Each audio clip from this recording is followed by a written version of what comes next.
پاکستان کی پہلی defence line ISI نے راولپنڈی میں جنرل ضیاء الحق کو بھارتی وزیر اعظم راجیو گاندھی کے جارحانہ عزائم کی اطلاع پہنچا دی تھی۔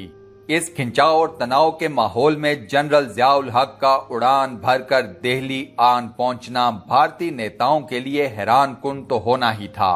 اندرا گاندھی کے مغرور بیٹے راجیو گاندھی کو بتایا گیا کہ ضیاء الحق کرکٹ میچ دیکھنے آ رہے ہیں۔ ان دنوں پاکستانی کرکٹ ٹیم عمران خان کی قیادت میں بھارت کے طویل دورے پر تھی۔ سیریز میں پاکستان کو بھارت سے 5 ٹیسٹ میچز اور 6 ون ڈے انٹرنیشنلز کھیلنا تھے۔ 2 ٹیسٹ میچز مکمل ہو چکے تھے جو دونوں کے دونوں بنا کسی نتیجے کے ختم ہوئے تھے۔ تیسرا ٹیسٹ میچ کھیلا جا رہا تھا اور ادھر راجستھان میں بھارت پاکستانی سرحدوں سے کھلواڑ کرنے کو بے چین تھا۔ ضیاء الحق کی اس طرح آمد سے اندرا گاندھی کے مغرور بیٹے کے غرور کا وزن کچھ اور بڑھ گیا۔ اس نے ضیاء الحق سے ملنے سے صاف انکار کر دیا، لیکن بھارتی اپوزیشن اور کابینہ کے اراکین نے راجیو گاندھی کو سمجھایا کہ آپ کے ایسا کرنے سے دنیا کو اچھا پیغام نہیں جائے گا، یہ سفارتی آداب کے بھی خلاف ہے۔ آپ کی اس حرکت سے پوری دنیا میں بھارت کا مذاق اڑایا جائے گا۔ بادل نخواستہ راجیو گاندھی ضیاء الحق سے ملنے کے لیے تیار ہو گیا۔ جنرل ضیاء الحق کے استقبال کے لیے راجیو گاندھی ایئرپورٹ بھی چلا گیا۔ جنرل ضیاء الحق کے طیارے نے لینڈ کیا۔ ایئرپورٹ پر راجیو گاندھی نے ضیاء الحق کا توہین آمیز سرد مہری سے استقبال کیا۔ ادھر جنرل ضیاء الحق تھا کہ مسکرائے جا رہا تھا۔ راجیو گاندھی نے جنرل کو دیکھے بغیر بے جان مسافے کے لیے ہاتھ بڑھا دیا۔ راجیو گاندھی نے اپنے معاون خصوصی سے کہا کہ جنرل صاحب میچ دیکھنے چنائے جانا چاہتے ہیں، ان کا خیال رکھنا۔ دوسری طرف راجیو گاندھی کا سرد رویہ اور میزبانوں کے ستے ہوئے چہرے بھی بن بلائے مہمان کے اعصاب چٹکا نہ سکے اور نہ ہی اس کے لبوں سے مسکراہٹ چھین سکے۔ وہ ان سب کے درمیان کھڑا مسکرا رہا تھا۔ پھر درمیانے قد و قامت کے بظاہر عام لیکن فولادی اعصاب رکھنے والے جرنیل نے راجیو گاندھی کی پیشانی عرق آلود کر دی۔ جنرل ضیاء الحق چنائے جاتے جاتے راجیو گاندھی کی جانب بڑھے اور اسی طرح مسکراتے ہوئے گڈ بائے کہنے کے بعد بولے، مسٹر راجیو، آپ پاکستان پر حملہ کرنا چاہتے ہیں، کر گزریے، لیکن یہ یاد رکھیے کہ اس کے بعد دنیا ہلاکو خان اور چنگیز خان کو بھول جائے گی۔ اس کے بعد پوری دنیا ضیاء الحق اور راجیو گاندھی کو یاد رکھے گی، کیونکہ یہ ایک روایتی نہیں ایٹمی جنگ ہوگی۔ ہو سکتا ہے پاکستان مکمل طور پر تباہ ہو جائے، لیکن مسلمان پھر بھی زمین پر باقی رہیں گے۔ لیکن بھارت کے خاتمے کے بعد دنیا میں ہندوازم کہیں نہیں رہے گا۔ میں دنیا بھر سے ہندوؤں کا نام و نشان مٹا دوں گا۔ کہا جاتا ہے کہ ضیاء الحق کی اس دھمکی سے راجیو گاندھی کی پیشانی پر پسینے کے قطرے چمکنے لگے، جو اس کی اندرونی کیفیت بیان کر رہے تھے۔ وہاں موجود راجیو گاندھی کے معاون خصوصی بہرامنم کے الفاظ کو بھارتی میگزین انڈیا ٹوڈے کا نمائندہ راجیو گاندھی اسپیشل کی اشاعت میں شامل کرتے ہوئے لکھتا ہے، میری کمر میں سنسناہٹ دوڑ گئی۔ یہ وہ چند لمحے تھے جب ضیاء الحق ایک خطرناک انسان لگ رہا تھا۔ اس کے چہرے کے تاثرات اور آنکھیں بتا رہی تھیں کہ وہ جو کہہ رہا ہے کر گزرے گا، چاہے پورا بر صغیر ایٹمی جنگ کے شعلوں کی لپیٹ میں آ جائے۔ جنرل ضیاء الحق یہ وارننگ دے کر اسی طرح مسکراتے ہوئے کرکٹ میچ دیکھنے چنائے چل پڑے۔ اس واقعے کے بعد بھارتی وزیر اعظم راجیو گاندھی نے راجستھان کی سرحد پر موجود بھارتی فوجوں کو کیا حکم دیا، یہ سب جانتے ہیں۔ راولپنڈی سے گئے طبیب کے نبض پر ہاتھ رکھنے سے ہی اس کے جنگی جنون کا بخار اتر گیا۔ جنرل ضیاء الحق کو اللہ تعالیٰ نے انتہائی مضبوط اعصاب، اپنی اندرونی کیفیات کو چھپانے اور انکساری کی بے پناہ صلاحیتوں سے نواز رکھا تھا۔ ضیاء صاحب دوسروں کو اپنے فیصلے کی کانوں کان خبر نہیں ہونے دیتے تھے۔ جنرل ضیاء الحق اعصاب کے کس قدر مضبوط تھے، ان واقعات سے آپ کو پتہ چل جائے گا۔ جنرل ضیاء الحق نے 5 جولائی 1977 کو مارشل لا لگایا۔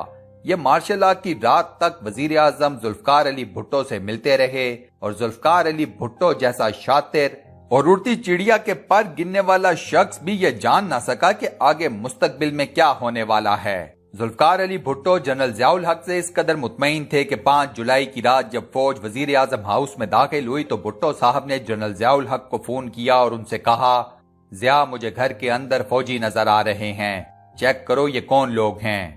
دوسرا واقعہ ذوالفقار علی بھٹو کی پھانسی کی رات تھی۔ عدالت کی طرف سے ذوالفقار علی بھٹو کو پھانسی دینے کا حکم آ چکا تھا۔ جنرل ضیاء الحق معمول کے مطابق کام کرتے رہے، رات کو گھر گئے، کھانا کھایا، بیگم صاحبہ کے ساتھ روٹین کی گفتگو کی اور سو گئے۔ بیگم صاحبہ کو بھی یہ معلوم نہ پڑا کہ ضیاء الحق صاحب کو عدالتی فیصلے سے آگاہ کر دیا گیا ہے۔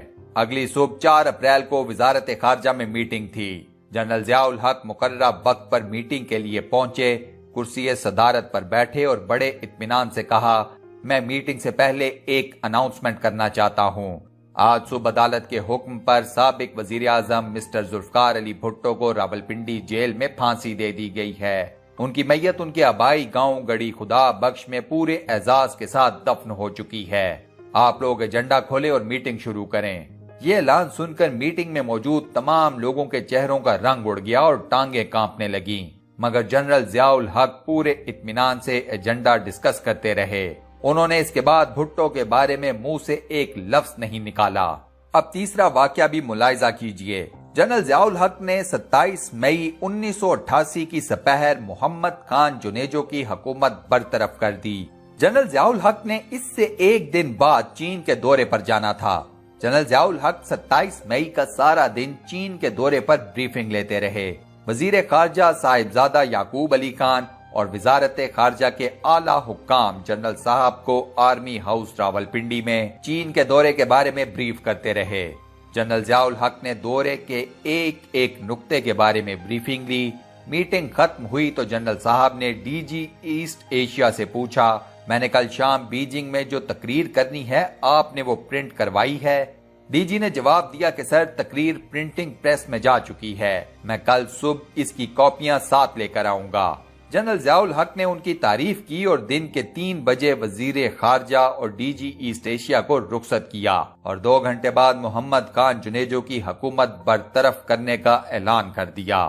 شام 6 بجے صدر کے ملٹری سیکرٹری بریگیڈیئر خاور نے وزیر خارجہ اور ڈی جی ایسٹ ایشیا کو فون کیا اور انہیں بتایا کہ صدر صاحب کل چین نہیں جا سکیں گے، آپ چینی حکومت سے معذرت کر لیں۔ آپ لوگ جنرل ضیاء الحق کے اعصاب اور باتوں کو خفیہ رکھنے کی صلاحیت ملاحظہ کیجئے۔ وہ محمد خان جنیجو کی حکومت کے خاتمے کا پورا منصوبہ بنا چکے تھے۔ وہ جانتے تھے کہ وہ کل چین نہیں جا سکیں گے، لیکن اس کے باوجود انہوں نے چین کے دورے پر 4 گھنٹے میٹنگ کی اور صاحبزادہ یعقوب علی خان سمیت وزارت خارجہ کے تمام اہلکاروں کو ایک لمحے کے لیے بھی یہ احساس نہیں ہونے دیا کہ وہ کل چین نہیں جائیں گے۔ یہ تمام لوگ اپنے سوٹ پیک کر رہے تھے اور جنرل ضیاء جنیجو حکومت کی برطرفی کا پروانہ تیار کر رہے تھے۔ آپ لوگوں کو شاید ہی زندگی میں اتنے مضبوط اعصاب کا کوئی اور شخص، کوئی اور لیڈر ملا ہو۔